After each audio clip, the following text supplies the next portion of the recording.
If you've ever worked in a product team, you've probably seen one of those diagrams with every role in a neat little box. The client, business analyst, product owner, scrum master, manager, developer. It looks great, makes sense on paper, but has almost nothing to do with how real product teams actually work. Let me give you a bit of context about my own journey. I started my career as a consultant working on innovation projects, different ambiguous products where you basically have someone saying, I know we want to build something to solve this problem. I'm just not quite sure what it actually is yet. I love this kind of work. It means doing rapid discovery, identifying where the value is, and then building a product iteratively until you see some outcomes. Over a decade ago, I took my first steps into a formal product team role. The role was technically a Scrum Master, but in practice, that isn't the role I was actually doing. I was operating as the product owner, the business analyst, the agile coach, and the person keeping delivery actually on track. But why was that?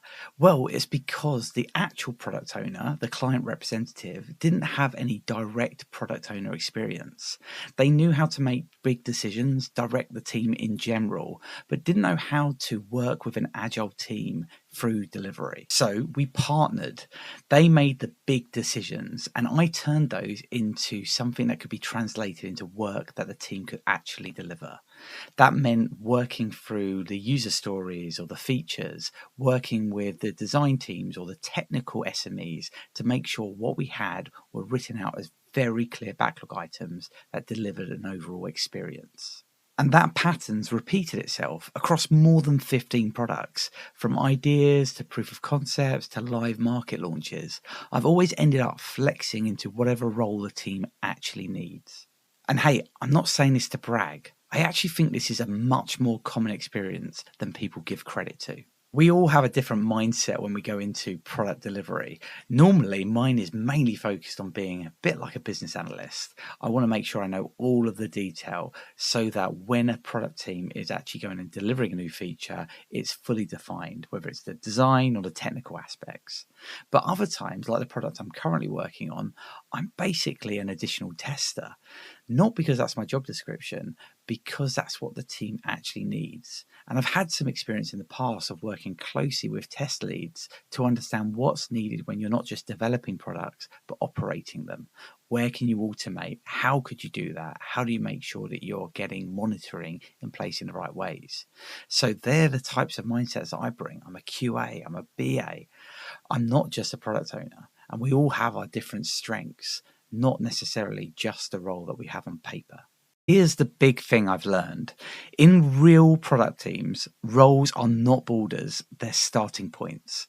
A high-performing team is cross-functional, collaborative, adaptive, and full of people ready to jump into the gaps. Titles tell you what someone was hired to do, but they don't tell you what the work is going to demand. In reality, when there's ambiguity, someone needs to shape the direction. And when there's delivery risk, someone needs to clear it. And when testing falls behind, someone needs to pick it up. It is not just about doing what your job says you should. In the best teams that I've worked with, those roles move really fluidly. It's not about protecting a title, it's about delivering great outcomes. I find that if you look at what someone's actually doing in a team, it often goes way beyond what their email signature might say they do. And so I want to find out from you as well, is this your experience? Do you typically find that even if you are a product manager or some other role in your team, that you're actually stretching into different spaces at different points in time? If so, let me know in the comments below because I'd love to get a conversation going. And if you found this video useful or enjoyed it, then please give it a like and subscribe to the channel. I'll see you soon for more product videos like this.